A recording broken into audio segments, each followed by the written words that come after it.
Last year ಇದೇ ಸಮಯದಲ್ಲಿ ನಮ್ದು ಕೊಕೈನ್ ಸಿನಿಮಾ ಮುಹೂರ್ತ ಆಯ್ತು. ಸೊ ಆ ಸಮಯದಲ್ಲಿ ಶುರುವಾದಾಗ ನಿಮ್ಗೆ 2 ಅಪ್ಡೇಟ್ ಸಮೇತ ಹೇಳ್ತೀನಿ, ಬಹಳ ಸೂಕ್ಷ್ಮ ವಿಚಾರ. ಅದಕ್ಕೆ ನಾನು ಇಲ್ಲಿ ತನಕ ಮಾಧ್ಯಮಗಳನ್ನ ಬಹಳ ಗೌರವಿಸ್ಕೊಂಡ್ ಬಂದಿದ್ದೀನಿ. ಯಾಕೆಂದ್ರೆ ನನ್ನ ಮತ್ತೆ ನಿಮ್ಮ ಜೊತೆ ಇರುವಂತ ವಿಶ್ವಾಸದಲ್ಲಿ ಯಾವತ್ತು ನಿಮ್ಗೆ ಅಗೌರವ ತೋರಿಸೋದಾಗ್ಲಿ ಅಥವಾ ನಿಮ್ಮ ವಿಚಾರದಲ್ಲಿ ನಡ್ಕೊಳ್ಳೋದಾಗ್ಲಿ ಯಾವುದಾಗಿಲ್ಲ. ಬಟ್ ಇವತ್ತೊಂದು ಬೇಸರದ ವಿಚಾರ ಹೇಳಲೇಬೇಕಾಗಿದೆ, ಅದಕ್ಕೆ ನಾನು ಬಂದಿದ್ದೀನಿ. ಯಾಕೆ ನನ್ನ ಟೀಮ್ನೆಲ್ಲ ಕಳಿಸ್ತೆ ಅಂತ ಹೇಳಿದ್ರೆ, ಇದು ಒಂದು ಒಳ್ಳೆ ಅಪ್ಡೇಟ್ ಆಗಿಂದ ಅವ್ರಿಗೂ ಇದು ರಿಲೇಟೆಡ್ ಆಗಿರಲ್ಲ. ಸೊ ಅದಕ್ಕೆ ಅದು ಬೇಡ ಅನ್ನೋ ಕಾರಣಕ್ಕೆ ಲಾಸ್ಟ್ ಜೂನ್ 10ಕ್ಕೆ ನಮ್ದು ಕೊಕೈನ್ ಸಿನಿಮಾ ಮುಹೂರ್ತ ಆಗುತ್ತೆ. ಸೊ ಮುಹೂರ್ತ ಆದ ನೆಕ್ಸ್ಟ್ ಡೇ ಜೂನ್ 6ನೇ ತಾರೀಕು ಪ್ರಧಾನಮಂತ್ರಿಗಳು ಬಿಜೆಪಿ ಗೆದ್ದು 10ನೇ ತಾರೀಕು ಮಧ್ಯಾಹ್ನ ನಮ್ ಮುಹೂರ್ತ ಆಯ್ತು. ಅದನ್ನ ಗೆಲ್ಲಕ್ಕೆ ಮಾಧ್ಯಮದಲ್ಲಿ ಯಾಕೆ ಬರಲ್ಲ, ಪ್ರೆಸ್ ಮೀಟ್ ತುಂಬಾ ದೊಡ್ಡದಾಗೆ ಆಗುತ್ತೆ. ಯಾಕೆ ಬರಲ್ಲ ಅಂದಾಗ, ಅಂದ್ರೆ ನಿಮ್ ರಿಲೇಟೆಡ್ ಆಗಿಂದ ನಿಮ್ಗೆ ಹೇಳ್ತೀನಿ ಏನು ಅಂತ. ಪ್ರಥಮ ಇವತ್ತು ಗೌರ್ಮೆಂಟ್ ಓದ್ ತಗೋತಾ ಇದೆ, ಬಹುಶಃ ನಾಳೆಯಿಂದ ಎಲ್ಲ ಸಿನಿಮಾದು ಹೋಗುತ್ತೆ ಅಂತ PRO ಹೇಳಿದ್ರು. ಸರಿ 11th ಆಗುತ್ತಲ್ಲ ಅನ್ಕೊಂಡು ನಾನು ಚಂದ್ರಶೇಖರ್ ಸರ್ ಹೇಳಿದ್ರು ನಾಳೆಯಿಂದ ಎಲ್ಲ ಹೋಗುತ್ತೆ ಅಂತ.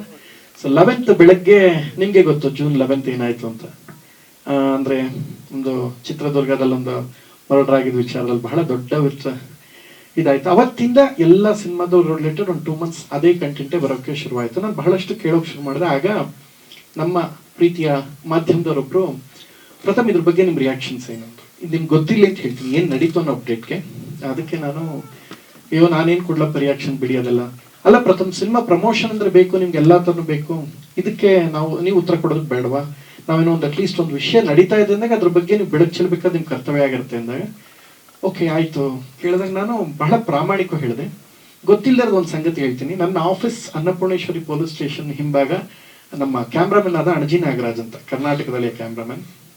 ಅವ್ರಿಗೆ ತುಂಬಾ ಆರೋಗ್ಯ ಹಾಳಾಗಿ ಇಂಟೆಸ್ಟೈನ್ ಮತ್ತೆ ಕರಳು ಎಲ್ಲವೂ ಸಮಸ್ಯೆ ಆಗಿ ಡೆತ್ ಬೆಡ್ ಅಲ್ಲಿ ಇದ್ರು. ತುಂಬಾ ಆರೋಗ್ಯ ಹಾಳಾಗಿತ್ತು. ಆ ಸಮಯದಲ್ಲಿ ಇದೇ ದರ್ಶನ್ ಸರ್ ಬಂದು ಅವ್ರಿಗೆ ದುಡ್ಡು ಕೊಟ್ಟು ಹೋಗಿ ಎಲ್ಲ ನೋಡ್ಕೊಂಡು ಬಹಳ ಪ್ರೀತಿಯಿಂದ ಬಂದ್ರು. ಅದೆಲ್ಲ ಒಳ್ಳೆ ವಿಚಾರವೇ, ಅದು ಯಾರಿಗೂ ಗೊತ್ತಿಲ್ಲ, ಅದೆಲ್ಲ ಮುಗೀತು. ಸೊ ನನ್ನ ಮನೆಯಿಂದ ಅವ್ರು ಯಾವಾಗ ಹೊರಗಡೆ ಹಾಸ್ಪಿಟ್ಲಿಂದ ಬಂದ್ರು, ನಾನು ವಾಪಸ್ ಅವ್ರು ನೋಡೋಣ ಅಂದ್ರೆ ಸ್ಟೇಷನ್ ಹತ್ರ ಒಂದು ಸೆಕ್ಷನ್ 144 ಹಾಕ್ಬಿಟ್ರು, ಅನ್ನಪೂರ್ಣೇಶ್ವರಿ ಪೊಲೀಸ್ ಸ್ಟೇಷನ್ ಹತ್ರ. ನಾವು ಹೋಗಕ್ಕೆ ಆಗ್ತಿಲ್ಲ. ಇದೇ ಮಾಧ್ಯಮದಲ್ಲಿ ನಿಮ್ಮಲ್ಲೇ ಒಬ್ರು ಅಂತ ಅನ್ಕೊಳ್ಳಿ. ಸೊ ಕೇಳಿದಾಗ ನಾನು ಹೇಳಿದ್ದೆ, ಪೊಲೀಸವ್ರು ಅವ್ರ ಕೆಲಸ ಮಾಡ್ಲಿ, ಮಾಧ್ಯಮದವ್ರು ಇವ್ರ ಕೆಲಸ ಮಾಡ್ಲಿ, ಎಲ್ಲರೂ ಅವ್ರು ಮಾಡ್ತಾರ, ಆರಾಮಾಗಿರಪ್ಪ. ಇಲ್ಲ ಈ ಅಂಧಾಭಿಮಾನಿಗಳಿಗೆ ಏನ್ ಹೇಳ್ತೀರ ಅಂದಾಗ ನಾನು ಒಂದು ಮಾತು ಹೇಳಿದ್ದೆ, ನನ್ಗೆ ನಾನು ಕಾನ್ಸ್ಟೇಬಲ್ ಕೆಲಸ ಕೊಟ್ಟರೆ ಡೆಫಿನೆಟ್ಲಿ ಕಳಿಸ್ಬಿಡ್ತೀನಿ, ಓಡಿಸ್ಬಿಡ್ತೀನಿ ಅಟ್ಲಾಗೆ ಅಂತ ಹೇಳಿದ್ದೆ. ಅದು 1 ವರ್ಷದಿಂದ ಇನ್ನೂ ನಡ್ಕೊಂಡ್ ಬರ್ತಾನೆ. ಯಾಕೆಂದ್ರೆ ನನ್ನ ಮನೆ ಮುಂದೆ ಬಂದು ಡೈಲಿ ಅಂದ್ರೆ ನಮ್ಮ ಆಫೀಸ್ಗೆ ಹೋಗ್ಬೇಕಾದ್ರೆ ರೋಡ್ ಬ್ಲಾಕ್ ಆಗ್ಬಿಡಿತ್ತು, ಸೆಕ್ಷನ್ 144. ಅವತ್ತಿಂದ ಇವತ್ತಿನ ತನಕ ಎಲ್ಲೇ ಹೋಗ್ಲಿ ಅತಿ ಹೆಚ್ಚು ತೀರಾ ಅಸಭ್ಯವಾಗಿ ಹಾಕುವಂಥದ್ದು ಕಾಮೆಂಟ್ ನಡೀತಾನೆ ಇತ್ತು. ನಾನು ಒಂದು ಹಂತಕ್ಕೆ ನೋಡಿದೆ, ಇದು ಇವತ್ತು ಸರಿ ಹೋಗುತ್ತೆ, ನಾಳೆ ಸರಿ ಹೋಗುತ್ತೆ, ಅವ್ರು ತಿದ್ಕೊಳ್ತಾರೆ ಅಂತ ಬಹಳಷ್ಟು ಜನ ನೋಡ್ತಾನಿದ್ದೆ. ತುಂಬಾ ಮಿತಿಮೀರಿ ಬಿಡ್ತು.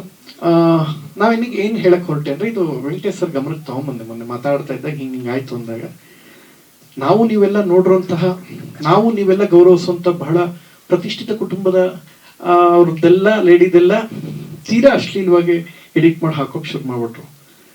ತೀರಾ ಅಂದ್ರೆ ತೀರಾ ಗಾಬರಿ ಆಗೋಯ್ತು. ಇದು ವೆಂಕಟೇಶ್ ಸರ್ ನೋಡಿದಾಗ ಪ್ರಥಮ ಇದನ್ನ ನಾನೇ ನೋಡ್ಕೊಳಕ್ ಸಾಧ್ಯ ಇಲ್ವಲ್ಲ. ಸೊ ಆಗ ಇನ್ನೇನು ಸಿನಿಮಾ ರಿಲೀಸ್ ಇದೆ ಅಂದಾಗ ಮತ್ತೆ ಅದು ಇನ್ನೇನು ಸಮಸ್ಯೆ ಆಗ್ಬಾರ್ದು ಅನ್ನೋ ಕಾರಣಕ್ಕೆ, ಯಾಕೆಂದ್ರೆ ಇಲ್ಲಿವರೆಗೂ ನನ್ನ ಮಾಧ್ಯಮನ ಗೌರವಿಸ್ಕೊಂಡೇ ಬಂದಿದ್ದೀನಿ, ಬಹಳಷ್ಟು ಚೆನ್ನಾಗಾಗಿದೆ. ಬಟ್ ಇದು ಮತ್ತೆ ಕೊಕೈನ್ ನನ್ನ ಸಿನಿಮಾ, ನಾನು ಕೂಡ ಒಂದು ಮಾತು ಹೇಳ್ತೀನಿ, ಈಗ ಒಂದು 5-6 ವರ್ಷದಿಂದ ಬಹಳ ಕಷ್ಟಪಡ್ತಿದ್ದ ಕಾಲದಿಂದನೂ ಏನೂ ಇಲ್ಲದ ಕಾಲದಿಂದ ವೆಂಕಟೇಶ್ ಸರ್ ನೋಡ್ಕೊಂಡ್ ಬರ್ತಾ ಇದ್ದ. ನಂದು ಎಲ್ಲಾ ಸಿನಿಮಾಗ ಅವರೇ PRO except that film, because ಅದು ಗೌರವ್ ವೆಂಕಟೇಶ್ ಅವ್ರು ಮಾಡ್ತಿರಂತ. ಸೊ ಪ್ರತಿ ಹಂತದ ನನ್ನ ಎಲ್ಲವನ್ನೂ ನೋಡ್ಕೊಂಡ್ ಬಂದಿದ್ದಾರೆ. ಏನೂ ಇಲ್ಲದ ಕಾಲದಿಂದ ಒಂದು ಅವ್ರ ಸಕ್ಸಸ್ ಕೊಟ್ಮೇಲೆ ಪ್ರಾಮಾಣಿಕವಾಗಿ ತಗೊಂಡು ಹೋಗೋದು ಎಲ್ಲವೂ ನಡೀತಾ ಇದೆ. ಬಟ್ ಯಾವಾಗ ಎಕ್ಸ್ಟ್ರೀಮ್ ಅನ್ನೋದು ಮೀರ್ಬಿಡ್ತು, ಎಲ್ಲೇ ಹೋದ್ರು ತೇಜುವುದಾಗಿ ಒಂದಷ್ಟು ಯೂಟ್ಯೂಬ್ ಚಾನಲ್ಸ್ ಅಲ್ಲಿ ಸೊ ಹೇಳೋದೆಲ್ಲ ಆಗ್ತಾ ಇದ್ದಂಗೆ, ಇನ್ ಸಿನಿಮಾ ರಿಲೀಸ್ಗೆ ಅದು ಯಾವುದೇ ತರ ತೊಂದರೆ ಆಗ್ಬಾರ್ದು ಅನ್ನೋ ಕಾರಣಕ್ಕೆ ಮಾಧ್ಯಮ ಇರ್ಬೋದು, ಇದು ಯಾವುದು ನಾನು ಬಹಳ ಗೌರವಪೂರ್ವಕವಾಗಿ ವಿಷಯ ಅಂದ್ರೆ ಬೇರೆ ದಾರಿ ಇಲ್ದೇನೆ ನಾನು ಇಂಜೆಕ್ಷನ್ ಆರ್ಡರ್ ಮತ್ತೆ KVT ಸಲ್ಲಿಸ್ಕೊಂಡು ತರಲೇಬೇಕಾಗಿ ಬಂತು. ಬಿಕಾಸ್ ನಾಳೆ ನಮ್ಮ ಸಿನಿಮಾಗೆ ಸಮಸ್ಯೆ ಆಗಬಾರ್ದು ಅಂತ ಕೋರ್ಟ್ ಆರ್ಡರ್ ತಗೊಂಬಂದೆ.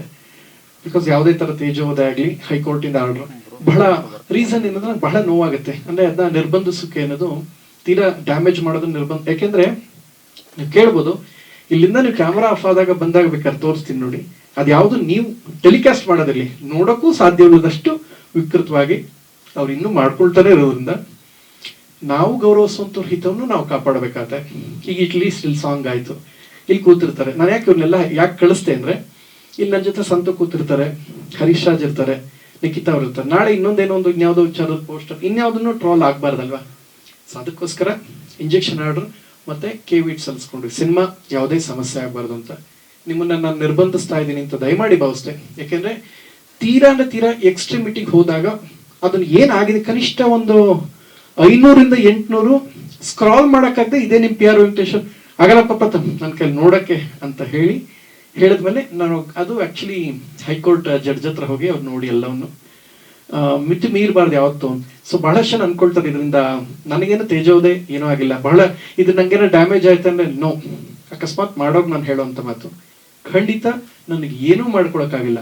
ಯಾಕೆ ಈ ಮಾತು ಹೇಳ್ತೀನಿ ಅಂದ್ರೆ ಇದು ಮುಗಿತಾ, ಲಾಸ್ಟ್ ಇನ್ಸಿಡೆಂಟ್ ಮುಗಿತಾ ಇದ್ದಂಗೆನೆ DKD ಶೋ ಆಯ್ತು.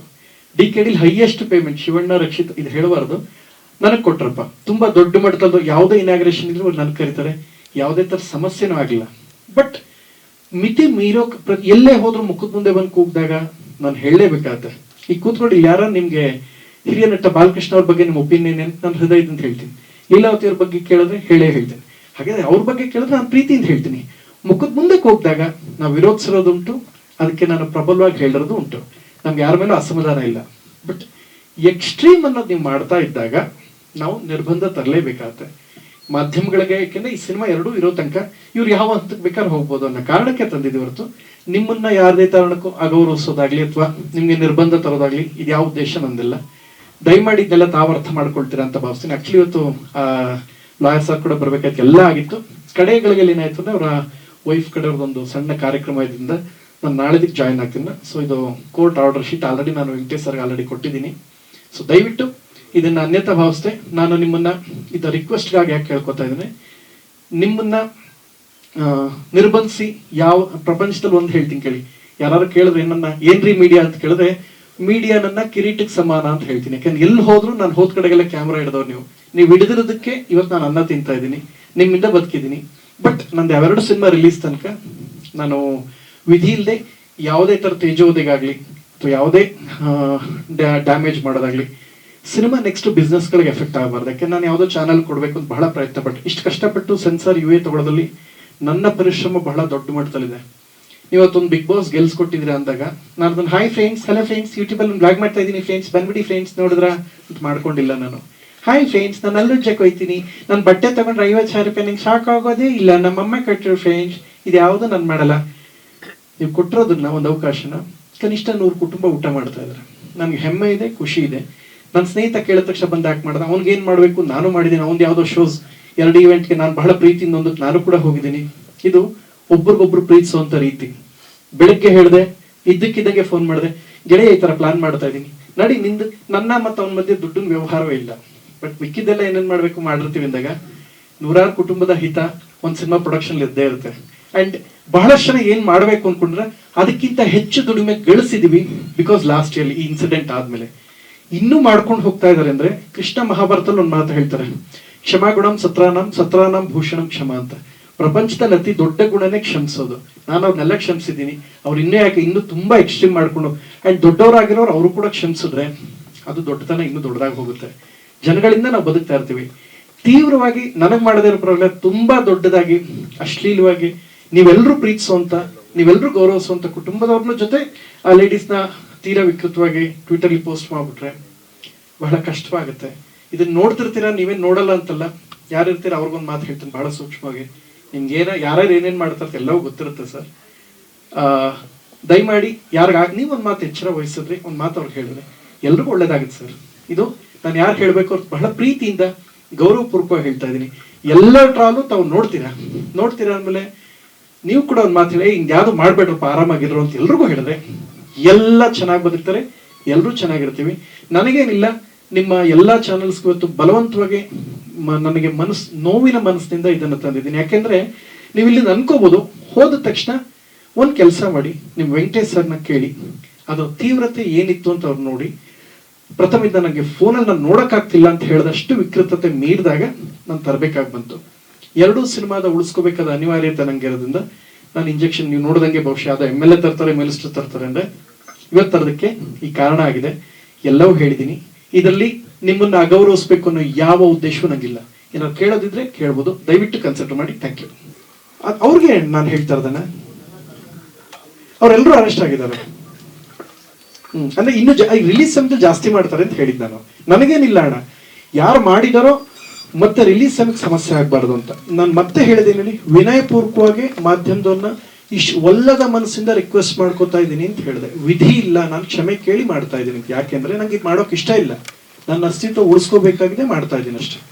ನನಗೆ ಇಷ್ಟವಿಲ್ಲದ ಕೆಲಸ ಮಾಡ್ತಾ ಇದ್ದೀನಿ ಅಂತ ನಿಮ್ಗೆ ಹೇಳ್ತಾ ಇದ್ದೀನಿ. ಮೋಕ್ಷ ಓಕೆ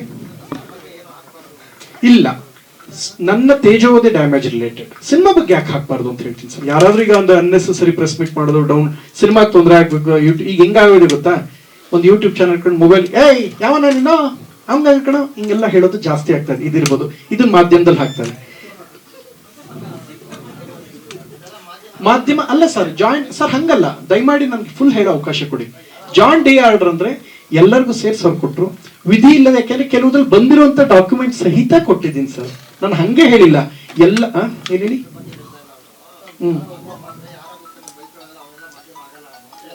ನೋ ಸರ್ ಅಣ್ಣ, ನಾನು ಹೇಳೋದು ಫುಲ್ ಕೇಳಿ.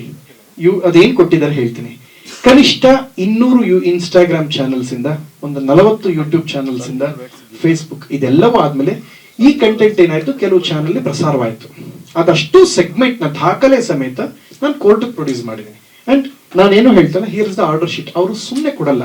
ಯಾರಿಗಾರ ಒಬ್ಬರಿಗೆ ನಿರ್ಬಂಧ ಅಥವಾ ಇಂಜೆಕ್ಷನ್ ಕೊಡಬೇಕು ಅಂದ್ರೆ ಸೂಕ್ಷ್ಮವಾಗಿ ಆಲೋಚಿಸ್ತಾರೆ. ಯಾಕೆಂದ್ರೆ ಇದು ಯಾವುದೋ ಸಿವಿಲ್ ಆದ್ರೆ ಬೇರೆ, ವೆನ್ ಹೈಕೋರ್ಟ್ಗೆ ಅಂತ ಬಂದಾಗ ಎಲ್ಲ ಆಂಗಲ್ ಯೋಚನೆ ಮಾಡ್ತಾರೆ. ನನಗಿರೋ ಹಿತ ಏನು ಅಂದ್ರೆ, ನನ್ನ ಜೊತೆ ವರ್ಕ್ ಮಾಡೋರ ಹಿತ ನಾನು ಕಾಪಾಡ್ಕೋಬೇಕಾಗತ್ತೆ. ಸೊ ಸಿನಿಮಾ ಇರ್ಬೋದು, ವೈಯಕ್ತಿಕ ತೇಜೋವಧೆ, ಯಾವುದೇ ನೆಗೆಟಿವ್ ಹಾಕಬಾರ್ದು ಅನ್ನೋಕೆ. ಯಾಕೆಂದ್ರೆ ನೀನು 2 ಸಿನಿಮಾ ರಿಲೀಸ್ ತನಕ ನಾನು ಉಳಿಲೇಬೇಕಾಗತ್ತೆ.